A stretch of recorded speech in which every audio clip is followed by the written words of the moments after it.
Hey guys, welcome back to my channel. आप सुन रहे थे मेरे साथ लव यू जिंदगी। लव यू जिंदगी भाग 57। मोंटी की कॉलर पकड़े नैना उसे घूरे जा रही थी और मोंटी बस रुचिका के उदास चेहरे को देख रहा था। नैना का गुस्सा कुछ कम हुआ तो उसने हताश होकर मोंटी की कॉलर छोड़ दी और वहां पड़े सोफे पर बैठकर कहने लगी, साला यही सब देखने के लिए तो तुम दोनों को एक किया था। एक दूसरे से चाहते क्या हो? क्या तुम दोनों का प्यार और रिश्ता इतना कमजोर है कि इसे समझने के लिए तुम दोनों को किसी तीसरे की जरूरत पड़ रही है?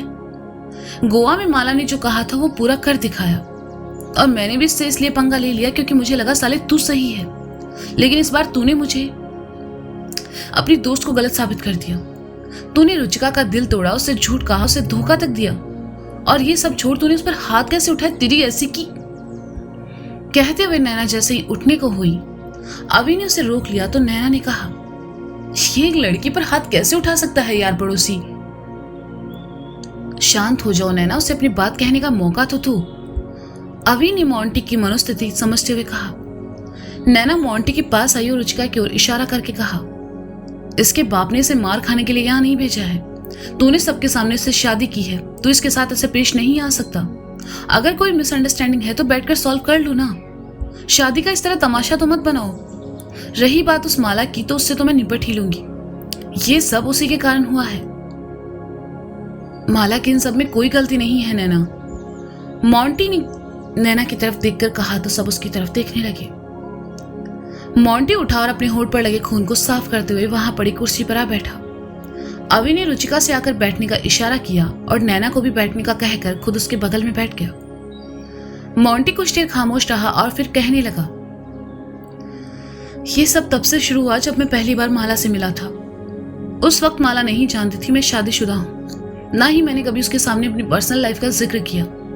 माला यहाँ एक प्रोजेक्ट के सिलसिले में आई थी और उस प्रोजेक्ट पर मुझे उसके साथ काम करना था। माला की कंपनी और उसका टर्नओवर काफी बड़ा था, इसलिए मेरे बॉस को लालच आ गया। माला खुद भी नहीं जानती थी कि इस प्रोजेक्ट के लिए उसे टारगेट बनाया जा रहा है। वो मुझे पसंद करती थी और मेरे फ्रैंक बिहेवियर को उसने प्यार समझ लिया। मुझे हासिल करने के लिए उसने मेरे बॉस के साथ हाथ मिला लिया और उनकी चाल में फंसते चली गई। मैं गोवा में हूं ये बात भी सिर्फ बॉस को पता थी और उन्होंने वहां माला को भेज दिया। गोवा आकर माला को पता चला मैं शादीशुदा हूं। इसके बाद वह पीछे हट गई, लेकिन बॉस ने उसे इस कदर अपने जाल में फंसा रखा था कि अपनी बातों से उसका ब्रेन वॉश कर दिया और बात माला के ईगो पर आ गई। उस रात गोवा में जब रुचिका ने मुझे माला के साथ देखा था, उसी रात मुझे बॉस के इरादों का पता चला और मैं माला को समझाने चला गया, लेकिन वो मेरी कोई बात सुनने को तैयार ही नहीं थी। मैं नहीं चाहता था माला रुचिका और मेरे बीच आए और हमारी शादीशुदा लाइफ खराब हो, इसलिए गोवा से आने के बाद मैंने माला से दूरी बना ली और उसे इग्नोर करना शुरू कर दिया। माला ने अपने ईगो के चलते बॉस से कहकर मुझे ऑफिस से निकलवा दिया। मेरे बॉस की पहुंच बहुत अच्छी है, इसलिए उन्होंने मेरे हर जॉब इंटरव्यू को कैंसिल करवा दिया। मेरे लोन को भी रोक दिया। वो चाहते थे मैं इन सबसे परेशान होकर उनकी बात मान लूं और फिर से उनके लिए काम करूं। इसी बीच रुचिका का बिहेवियर बदल गया। वो हर वक्त मुझसे कटी कटी रहने लगी। मैं पहले से अपनी जॉब को लेकर परेशान था, उस पर रुचिका के बर्ताव से मेरा मन और खराब हो गया। रुचिका चाहती थी हम दोनों यहाँ से सब छोड़कर वापस चित्रकूट चले जाएं, लेकिन मैं जाना नहीं चाहता था। ऐसे मुंह छिपाकर नहीं जा सकता था नैना। मैंने कुछ गलत नहीं किया, मैंने कोई चोरी नहीं की, किसी का खून नहीं किया, मुझे मुंह छिपाकर क्यों जाना चाहिए? कहते कहते मोंटी रुक गया।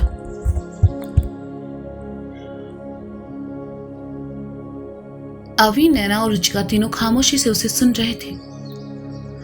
मोंटी ने एक गहरी सांस ली और आके कहने लगा, इस शहर में मेरे भी कुछ सपने थे, कुछ अरमान थे जिन्हें मैं पूरा करना चाहता था। रुचिका से मिलने के बाद कभी किसी और लड़के का ख्याल मेरे मन में आया ही नहीं।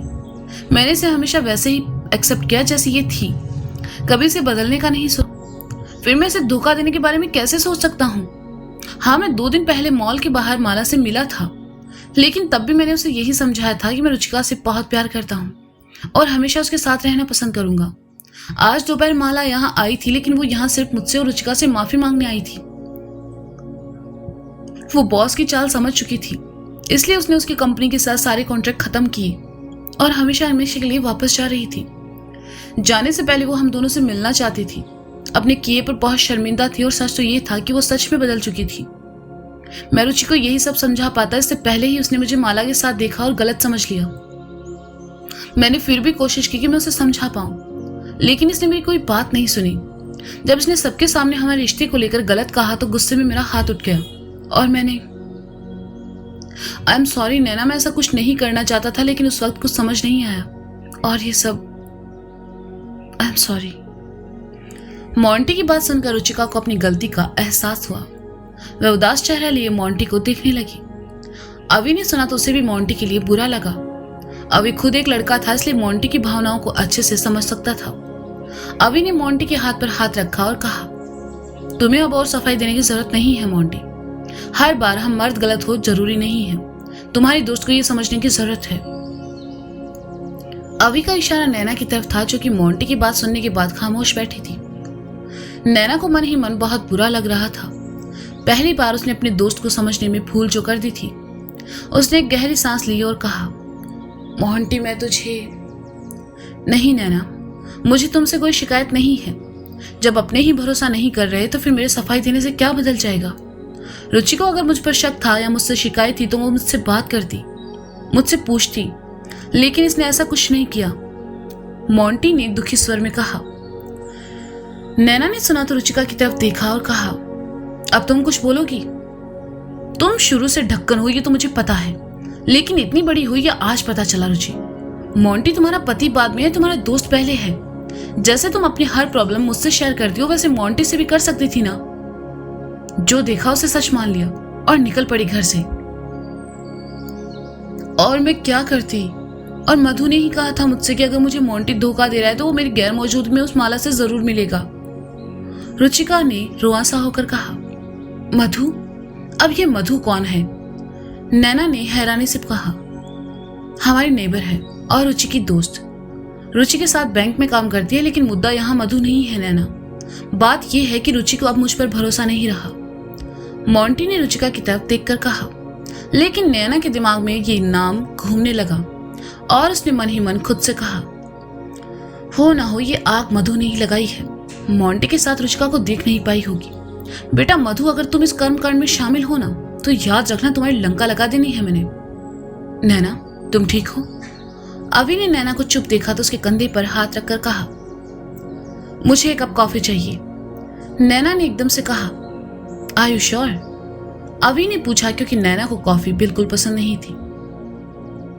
हाँ, तुम्हारे हाथ से बनी, बना दोगे प्लीज? नैना ने बिना किसी भाव के कहा तो अवि उठा और कहा, रुचि क्या तुम मेरी थोड़ी हेल्प करोगी? हाँ मैं आती हूँ, कहकर रुचिका अवि के साथ किचन की तरफ चली गई और नैना मोंटी हॉल में रुक गए। अवि समझ गया नैना ने उसे कॉफी बनाने क्यों भेजा था। वह अकेले में मोंटी से बात करना चाहती थी। जितना अच्छे से नैना मोंटी को समझा सकती थी, उतना ही प्यार से अवि रुचिका को समझा सकता था और ये टाइम सही था दोनों ने अकेले में बात करने का, क्योंकि दोनों का रिश्ता लगभग टूटने के कगार पर था। अवि मैं बना देती हूँ, रुचिका ने फ्रिज से दूध निकालते हुए कहा। तुम्हें क्या लगता है नैना को सच में कॉफी पीनी है? वो बस हम दोनों को वहां से भगाना चाहती थी ताकि अपने दोस्त के मन का हाल जान सके। मोंटी शायद मेरे सामने ज्यादा बोल नहीं पाता, इसलिए नैना ने मुझे यहाँ भेजा। अब तुम बताओ क्या चल रहा है ये सब? अवि ने सहजता से कहा। मुझे तो कुछ समझ नहीं आ रहा, ये सब इतनी जल्दी हुआ कि समझने का वक्त ही नहीं मिला। मोंटी की जॉब चली गई, मेरे बैंक में भी कुछ प्रॉब्लम चल रहा था, इसलिए मैं जॉब छोड़ना चाहती थी। फिर वो माला, सबसे ज्यादा परेशान मैं उसी के कारण थी, और अब ये सब। नैना यहाँ क्यों आई थी मुझे सच में नहीं पता था, लेकिन जब मैंने मोंटी और माला को साथ देखा तो मुझसे बर्दाश्त नहीं हुआ और मैंने मोंटी की बात तक नहीं सुनी। मुझे उसके साथ ऐसे पेश नहीं आना चाहिए था। कहते कहते रुचिका भावुक हो गई। मतलब तुम मानती हो कि तुमसे गलती हुई है? अवि ने पूछा। मुझसे बहुत बड़ी गलती हो गई, मुझे मोंटी पर भरोसा करना चाहिए था। कहते कहते रुचिका रो पड़ी। अवि ने देखा तो रुचिका के पास आया और उसके आंसू पोंछकर उसे चुप कराते हुए कहा, अरे बस बस, गलती तुम दोनों से हुई है। जितना दुख तुम्हें हो रहा है उतना ही दुख मोंटी को भी हो रहा है, उसे थोड़ा ज्यादा हो रहा है। देखो रुचिका, हम लड़कों के लिए माँ बाप की बात सबसे खास होती है, या तो प्रेमिका या फिर वाइफ। इसके अलावा हमारा कोई खास नहीं होता। अगर मुश्किल वक्त में हमारी लाइफ पार्टनर ही हमारा साथ ना दे, भरोसा ना करे, तो हमें बुरा लगना जायज है। अब ये रोना छोड़ो और अपने कपकेक के लिए बढ़िया सी कॉफी बनाओ। देखना वो तुम्हें माफ कर देगा। He is such A gentleman. अवी की बातें सुनकर रुचिका को थोड़ी तसल्ली मिली, तो वह अवी के सीने से आ लगी और कहा, यहाँ आने के लिए थैंक यू। अगर तुम और नैना यहाँ नहीं आते तो मुझे कभी पता ही नहीं चलता मैं कितनी बड़ी ढक्कन हूँ। तो तुम मानती हो कि तुम ढक्कन हो? अवी ने रुचिका को छेड़ने के लिए कहा और जवाब में रुचिका ने हल्का सा पंच अवी के सीने पर दे मारा। चलो कॉफी बनाते हैं। रुचिका ने अवी का हाथ पकड़कर उसे गैस की तरफ ले जाते हुए कहा। मोंटी और नैना पिछले कुछ वक्त से खामोश बैठे अवी और रुचिका को देख रहे थे। उन दोनों को देखते हुए नैना ने कहा, ज्यादा मत सोच, वो ऐसा बिल्कुल नहीं है। मुझे रुचि पर भरोसा है। मोंटी ने भी अवी और रुचिका को देखते हुए कहा, मैं अपने बंदे की बात कर रही हूँ। तेरी रुचि तो किसी भी चिकने पर फिसल जाए, ऐसी ढक्कन है। नैना ने कहा तो मोंटी उसे घूरने लगा। हाँ, तुम्हारा बंदा ही सब कुछ हो गया अब तो तुम्हारे लिए, मोंटी ने मुंह बनाकर कहा।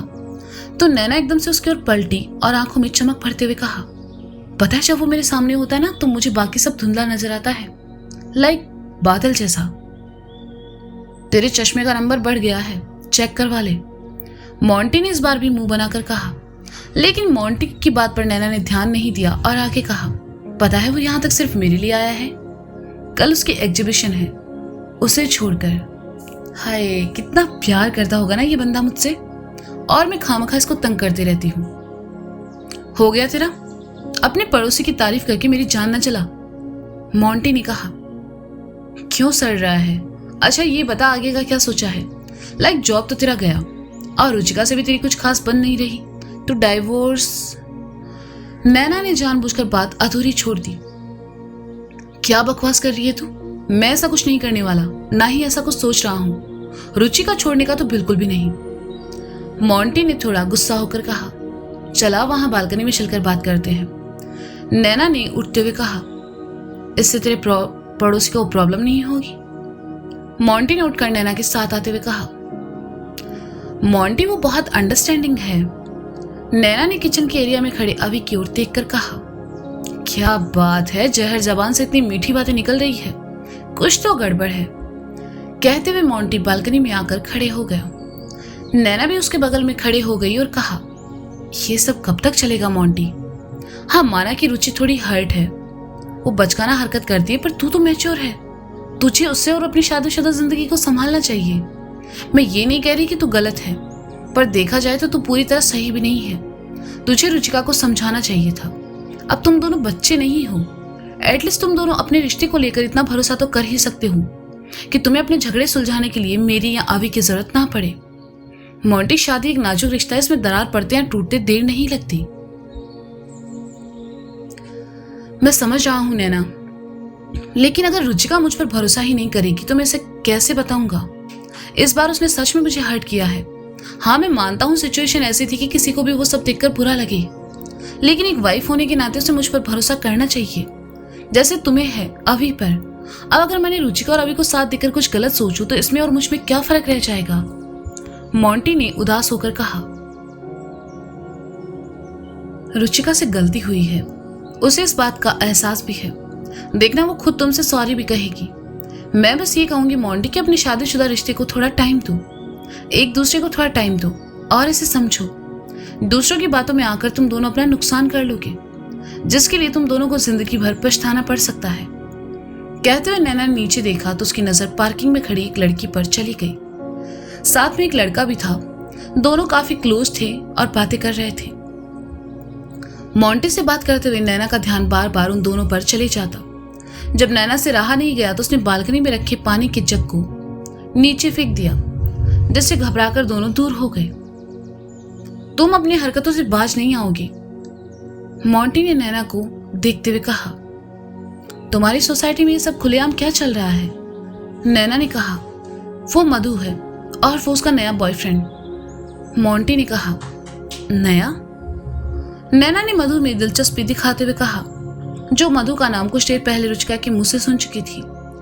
हाँ, नया, क्योंकि हर हफ्ते इसके बॉयफ्रेंड बदलते रहते हैं। तुम उसे छोड़ो और ये बताओ वापस कब जा रही हो? मोंटी ने पूछा। तुम्हारी कॉफी। नैना के कुछ कहने से पहले ही अभी कॉफी लेकर आया और कप नैना की तरफ बढ़ाते हुए कहा। नैना ने कप लिया तो अभी ने मोंटी की तरफ दूसरा कप बढ़ा दिया। मोंटी ने कप लिया और कॉफी पीने लगा। नैना ने कॉफी देखकर मुंह बनाया और फिर अभी के पास आकर कॉफी उसे देते हुए कहा, पड़ोसी, इस कॉफी की जरूरत मुझसे ज्यादा तुम्हें है। मुझे झेलते झेलते तुम काफी थक गए हो ना, इससे तुम्हें थोड़ी एनर्जी मिलेगी। एक काम करती हूँ, मैं तुम्हें अपने हाथों से पिला देती हूँ। नैना की बात सुनकर अभी जहां हैरान था वहीं मोंटी के मुंह में भरी कॉफी फंवारे के साथ बाहर आ गिरी। तो दोस्तों ये था लव यू जिंदगी भाग 57। इसका अगला भाग आप जल्द ही सुनेंगे मेरे साथ। तब तक के लिए शुक्रिया, बाय बाय, अपना ख्याल रखिए और हाँ, सुनते रहें लव यू जिंदगी सीजन 2 मेरे साथ। Bye bye.